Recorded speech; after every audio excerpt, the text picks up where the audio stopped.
Welcome to Shore Perspectives, a community feature of WESR Radio, highlighting the spirit of the shore from those who call it home. Tom Kellam. I live in Exmoor.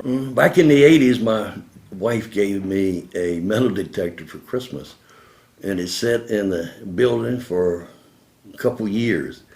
And I started to take it out one day. You know how you get bored. And all I could find was tin cans and iron. So I put it away for another 15 years. And then I think about 6 years ago, I took it out again and I started finding some awesome relics right by my house. I actually live on a farm where it was in a 1724 land grant, and I still got the old home right there that was built to satisfy that requirement. And I found a piece of Spanish silver, and it wasn't 25 yards from my bedroom window.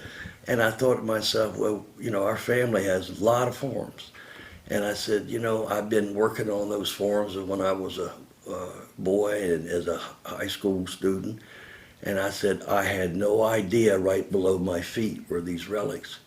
So I upgraded to another detector, and I started doing research using white laws and old maps. And on the farms that we own, or our family owned, I'd always knew where the old homes were and where all the bricks were in the woods, because I was a bird hunter for years. And so I just started putting the detector down, and all of a sudden I started finding treasures.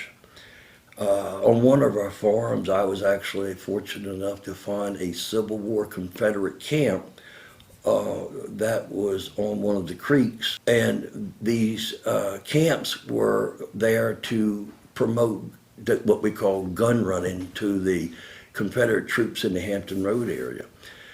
Not 50 yards from that campsite, I started finding Union buttons and Union Civil War mini balls, and even what we call J-hook off a Union knapsack. So I know that during the Civil War, Confederate and Union troops were close together. I don't know if they connected, because I haven't found that many actually shot musket balls and mini balls from the Civil War, but they were looking for them. And on that same site, I started finding all kinds of tidbits that was like from Spanish silver to 2-cent pieces to 1884 Republican presidential campaign button. And I got thinking about it. You know, each site tells a story as you find these relics. And I said to myself, I said, when I was a boy, Dick Phillips's store in Belhaven was a hangout for all the farmers. And I would remember they'd come in there and they would, you know, gossip and talk and everything. This place that I found was one of those places, because I would find whiskey bottles. I also found a pit where there was over 17 musket balls in one hole, which was probably where they got out and were even test firing their guns after repair, or maybe having a little competition. But you just get a feel for these sites when you start finding these relics, and that's what's so important about it. From buttons and pottery and other relics, you can get a good time frame when people actually lived there. But also you can find out a lot about their personality. When you find a cross, for example, thimbles, things of this nature, tells you a little bit about the family.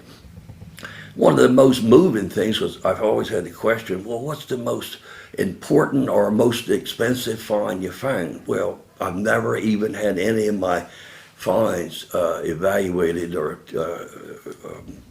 tested to see if they're worth a lot of money. But one of the things that I found on one of our farms that my grandfather and my father was even born there was an old silver spoon and a silver pocket watch. And on both of those relics, I didn't find them in the same spot, and I didn't even find them the same day. But the initials on there it was like RJK. And I was thinking, I said, I know my family has lived on this farm or been connected with this farm for over 100 years.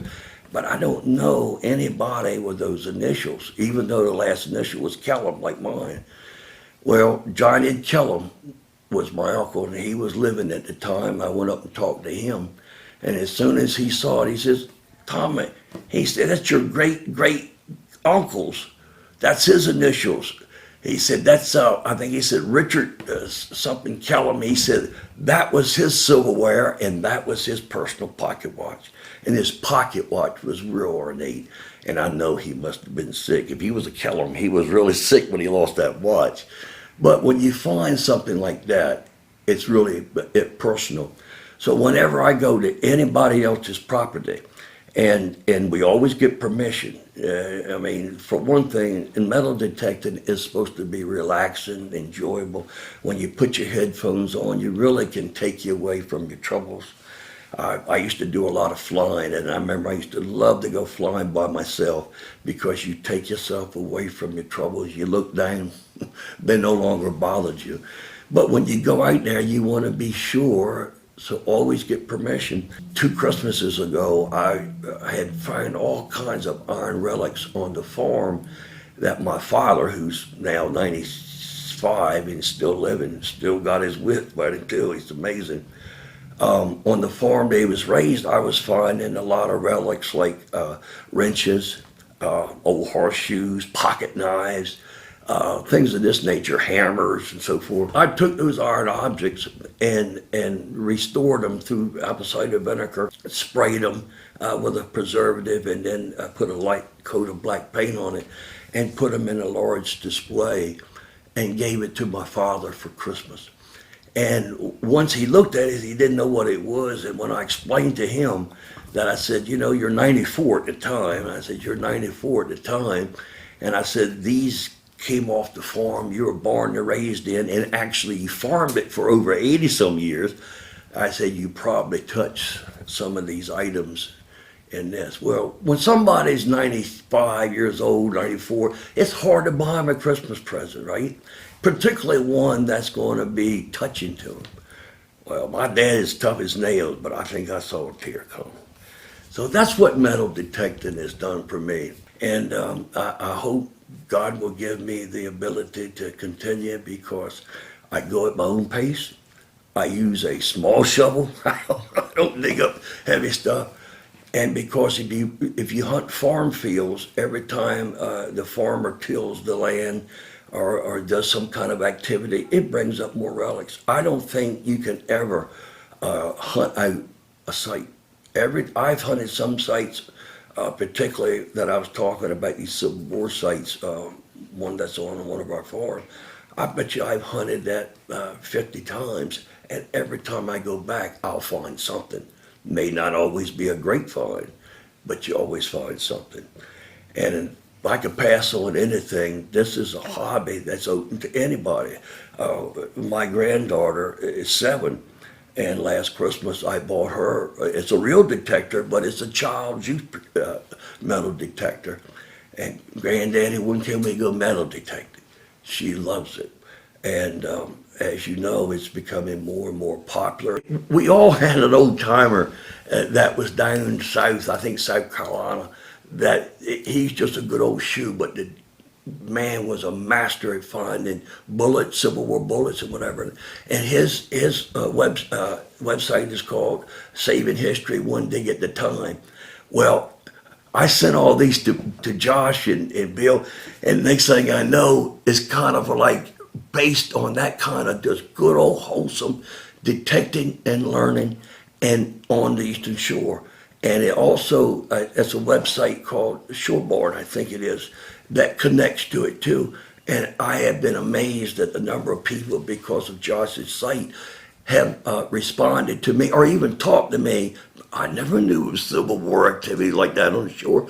Where in the world did somebody find Spanish silver on the shore? Well, why are you telling everybody? Well, all this history I'm telling you about is slowly degrading. I don't care what it's made out of. It is so important to get these relics, this history, particularly buttons, Civil War buttons, colonial flat buttons, pewter buttons especially. Pewter buttons were back in the 1700s. I have a lot of what we call Tomback buttons, which is pre-1790s. So these are the things that must be recovered or they're going to be gone forever. I don't care who finds them. We just need to find them. For Shore Perspectives and WESR Radio, I'm Kelley Gaskell.